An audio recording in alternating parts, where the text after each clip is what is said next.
This is the Harland and Wolff Shipyard in Belfast, Northern Ireland. March 31st, 1909. A cold, misty spring morning that will change maritime history forever. Chief designer Thomas Andrews lays the first keel plate in slip number 3. Next door, in slip number 2, his sister ship Olympic has already been under construction for 3.5 months. But this ship, Titanic, will become the most famous vessel in human history. 15,000 workers, 3 years of construction. Above them towers the aero gantry, 228 feet high, the largest crane in the world, built specifically for this project. Imagine the scale: 882 feet in length, 46,328 tons of steel, 3 million rivets, installed by hand by hundreds of skilled craftsmen. The thunder of hammers echoes across Belfast from dawn until dusk, 6 days a week. Revolutionary safety systems. 16 watertight compartments divide the hull into sections. Double bottom. The designers guarantee the ship will remain afloat even if any 2 compartments are flooded. This is such advanced engineering that Titanic is called unsinkable. Newspapers around the world print this headline: Unsinkable. This word will haunt history. May 31st, 1911. Launch day. Thousands of spectators gather on the waterfront. Titanic's hull, weighing 26,000 tons, slides into the water, displacing a massive wave. Belfast celebrates, but joy is tainted. 8 workers died during construction, falling from scaffolding, crushed by falling beams. History does not preserve their names, but their labor and blood are built into every rivet of this ship. The ship that will carry 2,224 souls on its maiden voyage. The ship that 1,517 people will never leave. This is the grand staircase of first class. 6 floors of carved English oak. Beneath your feet, thick carpets that silence every footstep. Above your head, a dome of wrought iron and glass through which natural light pours. At the center, bronze clocks decorated with figures of honor and glory crowning time. This is not just a staircase. This is a statement. This is a symbol of wealth, power, and progress. For first-class passengers, Titanic offers luxury that no other ship has ever provided. Cabins with carved wood paneling, 4-poster beds with silk sheets, private bathrooms with marble sinks and gold-plated taps.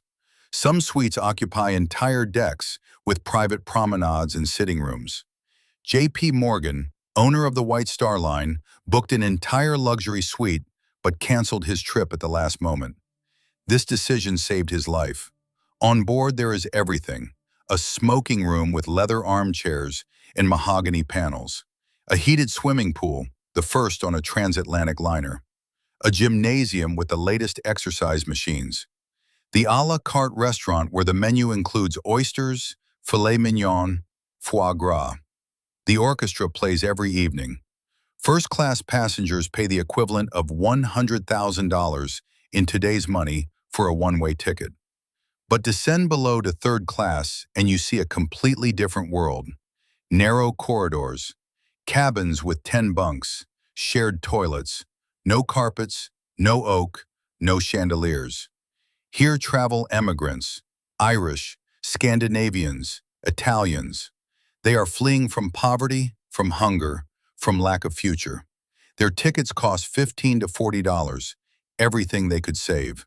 They carry suitcases with one change of clothes and hope for a new life in America. 706 people in third class.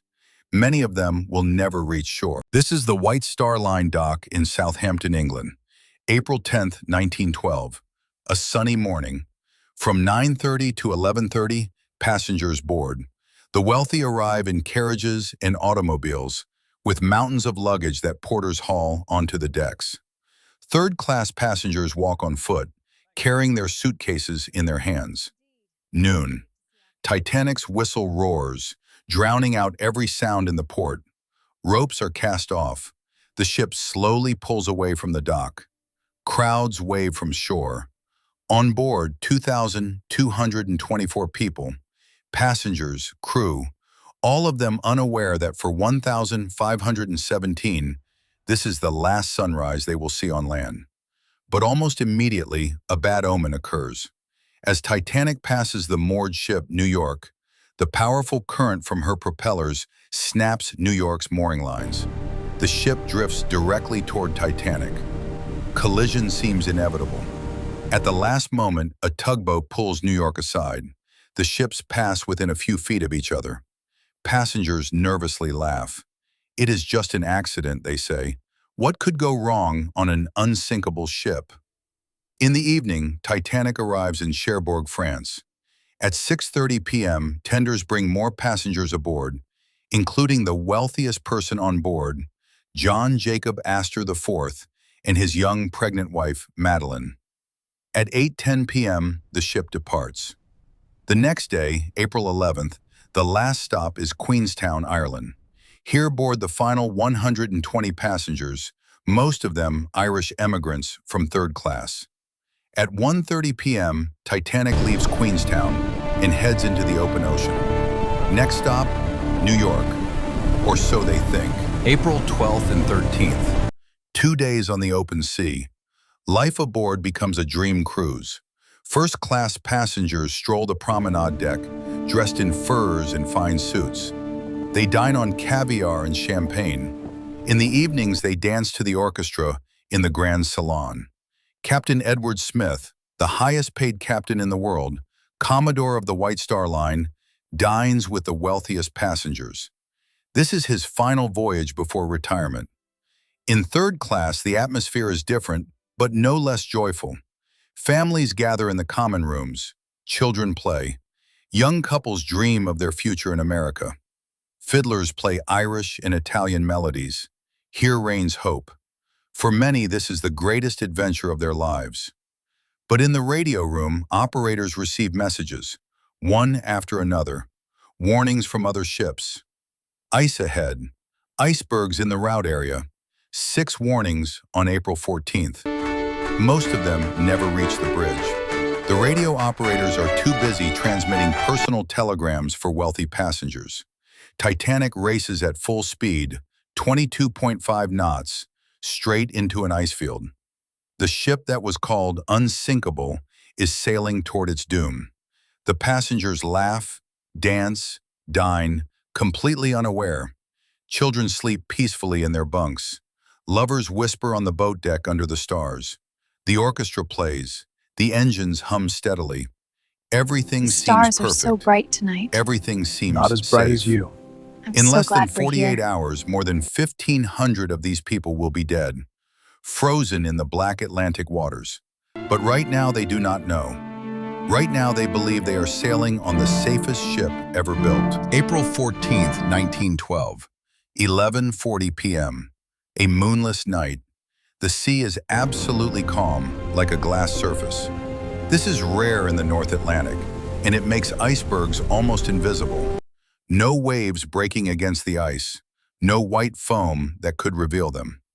On the crow's nest, the forward lookout post on the front mast, 2 lookouts, Frederick Fleet and Reginald Lee, peer into the darkness. They have no binoculars. The binoculars were locked in a cabinet in Southampton, and the officer who had the key was removed from the ship before departure. Fleet relies only on his eyes, and suddenly, straight ahead, a black mass rises from the darkness. An iceberg. Enormous, as tall as a 7-story building above water and 8 times larger below.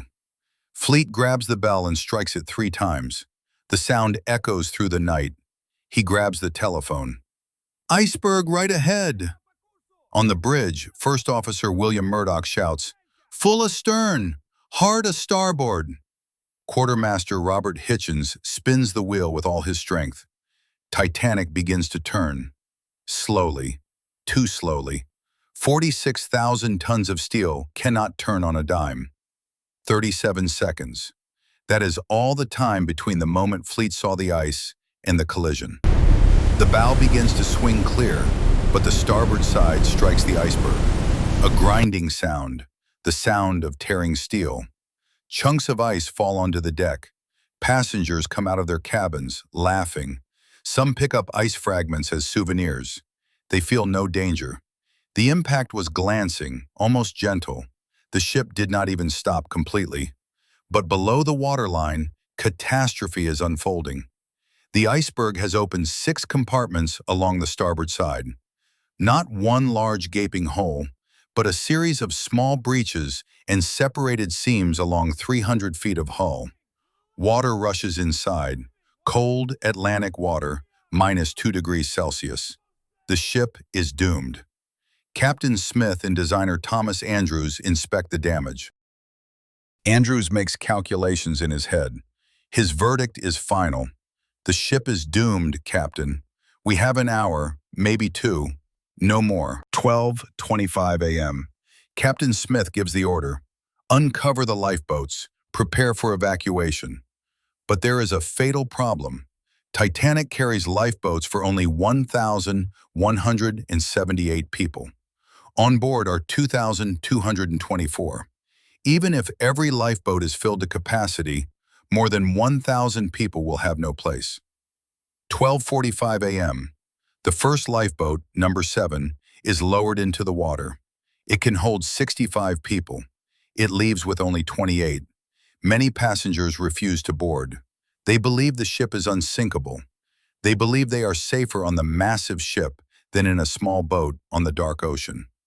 Officers allow women and children first, but there is no strict order, no plan. Chaos reigns. Some lifeboats leave half empty while hundreds wait on deck. The ship's bow sinks deeper. The stern rises higher. By 1:30 a.m., the tilt becomes obvious. Panic spreads. Now everyone understands. The ship is dying. People rush toward the remaining lifeboats. Officers fire pistols into the air to maintain order. Families are torn apart. Husbands kiss their wives goodbye and put them in lifeboats, knowing they will never see each other again. In third class, it is worse. The gates separating third class from the upper decks are locked. Stewards keep them closed to prevent a rush. By the time some gates are opened, it is too late. Many third-class passengers trapped below never reach the boat deck. They die in their cabins or in flooded corridors. 2:15 a.m. The ship's lights go out. The bow is completely underwater. The stern lifts at a steep angle, propellers rising into the air. 2:17 a.m. The stress is too great. The hull breaks in two between the third and fourth funnels. The bow section sinks immediately. The stern settles back briefly, then tilts vertical. Hundreds of people cling to railings, sliding down the deck into the freezing water. 2:20 a.m. The stern section slips beneath the surface. 1,500 people are in the water. -2 degrees Celsius. Death comes in minutes. Screams fill the night. Then silence. 4:10 a.m. The rescue ship Carpathia arrives. Only 710 survivors are pulled from lifeboats. The rest are gone.